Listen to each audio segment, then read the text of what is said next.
मैं अयोध्या नगर बोल रहा हूं। मेरा नाम अयोध्या इसलिए पड़ा क्योंकि मुझे युद्ध में ना तो कभी पराजित किया जा सका और ना ही किया जा सकेगा। वेदों में मुझे ईश्वर की नगरी कहा गया है और मेरी संपन्नता की तुलना स्वर्ग से की गई है। आदिकाल से मैं पवित्र सरयू नदी के तट पर 12 योजन लंबाई और 3 योजन चौड़ाई में बसा था। कई शताब्दियों तक मैं सूर्यवंशी राजाओं की राजधानी रहा। मेरा इतिहास हिंदू धर्म के सबसे पुराने इतिहासों में से एक है। मेरी उत्पत्ति ब्रह्मा जी के मानस पुत्र मनु से संबंधित है। मैं और मेरा सूर्यवंश मनु के पुत्र इक्ष्वाकु से प्रारंभ हुआ था। वेदों और पुराणों में मुझे अयोध्या के नाम के साथ और भी कई प्राचीन नामों से पुकारा गया है, जैसे साकेत, कौशलपुर, अवध, श्रावस्ती और अयोध्या। मेरा नाम अयोध्या यूं ही नहीं पड़ा, बल्कि इसके पीछे बहुत बड़ा धार्मिक महत्व है। स्कंद पुराण के अनुसार आ अक्षर ब्रह्मा है, या अक्षर विष्णु है तथा धा अक्षर शिव का स्वरूप है। यदि आप वेद व्यास के हाथों लिखित अथर्ववेद के पन्नों को पलटेंगे तो भारत की सबसे प्राचीन सप्तपुरियों में प्रथम स्थान पर आपको मेरा ही नाम दिखाई देगा। रामायण काल से मैं कौशल जनपद की राजधानी हुआ करता था, इसलिए मेरे आराध्य प्रभु श्री राम को कौशलपुर राजा के नाम से भी जाना गया। मैं अयोध्या बोल रहा हूं। कितने ही देवता, दानव, मनुष्य और शासक आकर चले गए, सदियां बीत गईं और फिर युग बीत गए, लेकिन मैं यहीं सरयू के तट पर अडिग रूप से खड़ा सब कुछ देखता रहा। मैं वो महासौभाग्यशाली नगर हूं जिसकी गोद में खेलकर रघुनंदन श्री राम बड़े हुए। वो जन्मभूमि जहां मेरे आराध्य रामलला ने पहली किलकारी की। वो दशरथ महल जहां मेरे प्रभु का बचपन बीता। वो वन मार्ग जहां से गुजरकर रामचंद्र जी गुरु वशिष्ठ के साथ गुरुकुल गए। वो अवधपुरी जहां से श्री राम की भव्य बारात निकली थी। वो कनक महल जो महारानी कैकई ने सीता जी को मुंह दिखाई पर भेंट किया था। वो सरयू का किनारा जहां श्री राम और मां सीता ने पहली होली खेली। वो हनुमान गढ़ी जहां हनुमान जी ने कई वर्षों तक रहकर अयोध्या की रक्षा की। वो राम की पैड़ी जहां खड़े होकर राम लक्ष्मण ने संसार के सारे तीर्थ स्थानों के एक साथ दर्शन किए। वो सहस्त्रधारा घाट जहां लक्ष्मण जी ने अपनी देह त्यागी और शेषनाग के रूप में दिखाई दिए। वो गुप्तार घाट जहां स्वयं मेरे प्रभु श्री राम जल समाधि लेकर बैकुंठ को लौट गए। मुझसे विदा लेते वक्त उन्होंने मुझे अमर और अजय रहने का वरदान दिया था। मेरी आंखों में बिछो के अश्रु भर आए थे। मैं अयोध्या बोल रहा हूं। यह सभी कुछ अपनी इन्हीं आंखों से देखा है मैंने। मेरे प्रभु जब 14 वर्षों के वनवास पर चले गए तब मेरे नगर का बच्चा बच्चा रोया था। महाराज दशरथ को मैंने पुत्र वियोग में तड़प तड़प कर अपने प्राण छोड़ते हुए देखा।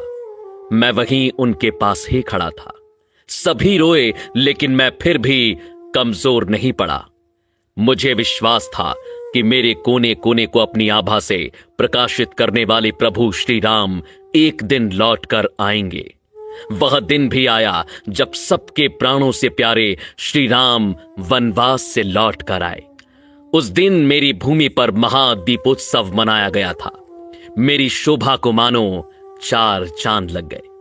मैंने अपनी आंखों से श्री राम का राज्य अभिषेक होते देखा, जिसके पश्चात उन्होंने 11,000 वर्षों तक राज्य संभाला और मेरी गरिमा को सजाए रखा। श्री राम के शासन के वो 11,000 वर्ष जो आप सभी ने केवल पुराणों के पृष्ठों में पढ़े होंगे, मैं उसके एक एक पल का साक्षी हूं। मैं अयोध्या बोल रहा हूं। लेकिन मेरे प्रभु के बैकुंठ लौट जाने के बाद मैंने जो अथाह संघर्ष किया उसकी आप कल्पना भी नहीं कर सकते। श्री राम के जाते ही संपूर्ण अयोध्या पर बसने वाले मंदिर, राजमहल, घर द्वार, सभी कुछ को मैंने सरयू में समाहित होते देखा। वह दृश्य मैं आज भी नहीं भूल सकता, जब मात्र मेरी भूमि ही शेष रह गई थी। अनेकों वर्षों तक यह भूमि यूं ही रिक्त पड़ी रही और मैं प्रतीक्षा करता रहा इसे पुनः सुसज्जित करने वाले की। अनेकों वर्षों बाद यह प्रतीक्षा खत्म हुई और भगवान राम के पुत्र महाराज कुश ने अपनी युवावस्था में सर्वप्रथम अपने पिता श्री राम की पुण्य जन्मभूमि पर मंदिर का निर्माण करवाया। सूर्यवंश की अगली 44 पीढ़ियों तक यह अस्तित्व में रहा। वर्ष बीतते गए और पूरा युग बीत गया। मैंने द्वापर युग का आरंभ भी देखा और उसका अंत भी। सूर्यवंश के अंतिम राजा बृहदबल की मृत्यु महाभारत के युद्ध में अभिमन्यु के हाथों हुई और उसके बाद मैं एक बार फिर अकेला पड़ गया। कलयुग का आरंभ हुआ। समय के साथ धीरे धीरे मैं लुप्त होने लगा। मेरे अयोध्या नाम को जानने वाले सभी मुझे छोड़कर चले गए। कलयुग के आते ही मेरी फिर से अस्तित्व में आने की उम्मीद टूटने लगी। लेकिन कदापि मेरे आराध्य श्री राम की ही कृपा थी कि कलयुग के आरंभ में एक दिन चक्रवर्ती सम्राट विक्रमादित्य शिकार खेलते हुए मेरी अयोध्या भूमि पर पहुंचे। मुझे एक असामान्य भूमि जानकर उन्होंने खोज आरंभ की और यह ज्ञात किया कि यह श्री राम की अवध भूमि है। तब विक्रमादित्य ने यहाँ भव्य राम मंदिर के साथ साथ 360 मंदिरों का निर्माण कराया, जिनकी भव्यता देखते ही बनती थी। कलयुग में मुझ अयोध्या का अस्तित्व एक बार फिर लौट आया। इसके बाद समय समय पर मैंने अच्छे और बुरे दिन देखे, लेकिन मैं अडिग रहा। साल 1033 में मुगल आक्रांता सालार मसूद ने मेरे मंदिरों को ध्वस्त किया, जिसके बाद गढ़वाल वंश के राजाओं ने फिर मंदिर का निर्माण कर मुझे खड़ा किया। साल 1528 में मुगल बादशाह बाबर के निर्देशों पर फिर मुझे कुचलने की कोशिश की गई और मेरे सर्वस्व श्री राम के पूज्य जन्म स्थान पर बलपूर्वक मस्जिद खड़ी कर दी गई। मेरे रामलला से प्रेम करने वालों के हृदय में ये आग धधकती रही कि श्री राम को न्याय कब मिलेगा, और 1853 में यह आग भड़क उठी जब यहां पहली बार हिंदू मुसलमानों के बीच दंगे हुए। उस समय अंग्रेजी सरकार ने अस्थायी रूप से समझौता कराया। साल 1949 की खुदाई में यहां श्री राम के अवशेष मूर्तियां पाई गईं, जिसके बाद 1950 में सिविल कोर्ट में मूर्ति स्थापित करने की इजाजत मांगी गई।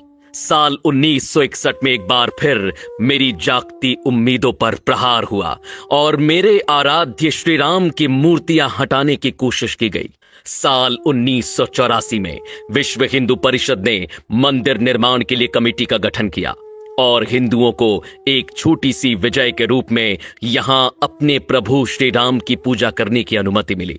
इसी क्रम में साल 1992 में कई हिंदू संगठनों ने मिलकर मस्जिद के विवादित ढांचे को गिरा दिया, जिसके बाद देश भर में सांप्रदायिक दंगे भड़क उठे, जिसमें 2000 से ज्यादा लोगों को अपने प्राणों की आहुति देनी पड़ी। साल बीतते गए, अदालत की सुनवाई जारी रही, अर्जियां लगती रहीं, तारीखें मिलती रहीं, लड़ाई लड़ने वाले चेहरे भी बदलते गए, लेकिन इन सब के बीच मैं अयोध्या डटकर खड़ा रहा, इस उम्मीद के साथ कि यह मेरे प्रभु श्री राम की भूमि है जो कोई नहीं छीन सकता। आखिरकार बहुत लंबी प्रतीक्षा के बाद साल 2019 में इस लड़ाई में पहली विजय मिली, जिससे मेरा रोम रोम खिल उठा जब सुप्रीम कोर्ट ने मेरे प्रभु श्री राम के पक्ष में फैसला सुनाया और 2.77 एकड़ भूमि के हिस्से को मेरे रामलला के लिए लौटाया। साल 2020 में श्री राम मंदिर का भव्य भूमि पूजन कार्यक्रम आयोजित किया गया, जो मेरी दूसरी विजय के रूप में मुझे प्राप्त हुआ, और मेरी तीसरी और अंतिम विजय आज सभी के सामने है, जब साल 2024 में एक अद्वितीय और भव्य मंदिर निर्माण के बाद स्थायी रूप से मेरे सर्वस्व श्री राम की प्राण प्रतिष्ठा होने जा रही है, जिसकी एक झलक देखने के लिए हर कोई लालायत है। मैं अयोध्या बोल रहा हूं। आज मैं ऐसा महसूस कर रहा हूं मानो मेरी युगों युगों की तपस्या सिद्ध होने जा रही है। मैं नहीं जानता कि आप में से किसे ये सारी बातें सत्य लगती हैं और किसे केवल एक कल्पना, लेकिन मैं वो अयोध्या हूं जिसने अपनी आंखों से इन सभी दृश्यों को देखा है। युगों युगों से इस कठिन समय को मैंने जिया है, और मुझसे बेहतर भला ये कौन जानता है कि लोग आते जाते रहेंगे, युग बदलते रहेंगे, लेकिन मेरे आराध्य श्री राम हर युग में हैं, हर काल में हैं, हर घड़ी में हैं, दृश्य और अदृश्य दोनों रूप से सदैव यहां उपस्थित रहेंगे। और मेरे उस मंगल भवन के दरबार में देर हो सकती है, लेकिन अंधेर नहीं। जय जय।